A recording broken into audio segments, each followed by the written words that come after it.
Oke, kita sering banget ya mikir kalau jurang antara si kaya dan si miskin itu ya soal duit. Tapi menurut sumber yang kita bahas kali ini, pandangan itu terlalu simpel. Ternyata ada alasan yang jauh lebih dalam di baliknya. Yuk kita gali lebih dalam. Jadi, pertanyaannya simpel. Apa sih yang sebenarnya misahin mereka? Apa benar cuma soal saldo rekening bank? Mungkin itu kan yang pertama kali kepikiran sama kita semua. Nah, tapi sumber ini langsung nantang asumsi kita itu. Jawabannya ternyata bukan uang. Ini nih yang bikin menarik dan jadi awal dari semua penjelasan kita. Oke, kalau bukan uang, terus apa dong? Ternyata, pemisah yang sebenarnya itu sesuatu yang nggak kelihatan, yaitu perbedaan mendasar di pola pikir, kebiasaan, dan energi yang dibawa seseorang setiap harinya. Dan kutipan ini ngerangkum idenya dengan pas banget. Koneksi dan pertemanan itu dibangun bukan karena status finansial, tapi karena kesamaan cara berpikir. Ini poin penting yang harus kita pegang. Penting banget nih buat kita jelasin apa sih maksud mentalitas miskin menurut sumber ini. Ini tuh bukan soal kondisi kantong kamu, tapi soal pola pikir yang ngebatasin diri sendiri, yang isinya keluhan, pesimis, dan ini bisa dipunya sama siapa aja loh. Sekarang kita bakal bedah 5 perbedaan fundamental yang bikin jarak sosial itu ada. Nah, ini dia intinya. Kita mulai dari yang pertama, dan ini bisa dibilang yang paling dasar, karena dari sinilah semuanya bermula. Perbedaan cara mereka memandang dunia. Nah, lihat deh bedanya. Jauh banget kan? Di satu sisi obrolannya tentang peluang, tentang gimana caranya biar bisa tumbuh. Di sisi lain, obrolannya mentok di masalah, nasib buruk, dan kesulitan hidup. Frekuensinya aja udah beda, makanya jadi susah nyambung. Lanjut ke nomor 2 yang gak kalah penting, energi.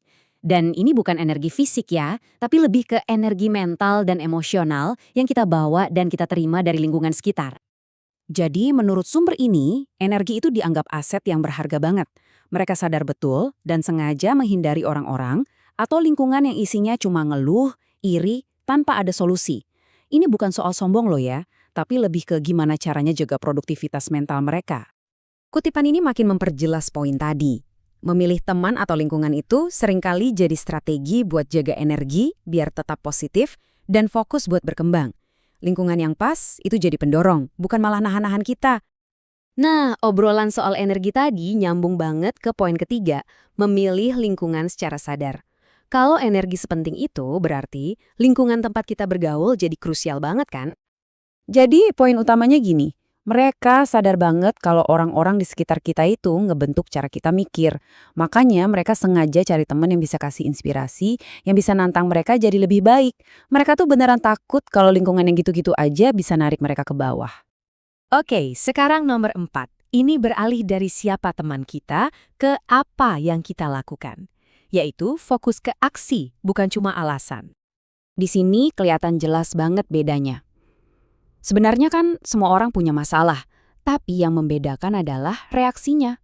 Kamu fokus cari jalan keluar atau malah sibuk cari-cari alasan kenapa kamu nggak bisa ngapa-ngapain. Nah, ini dia kenapa mentalitas buat terus berusaha itu lebih dihargai dari kesuksesan yang ada sekarang.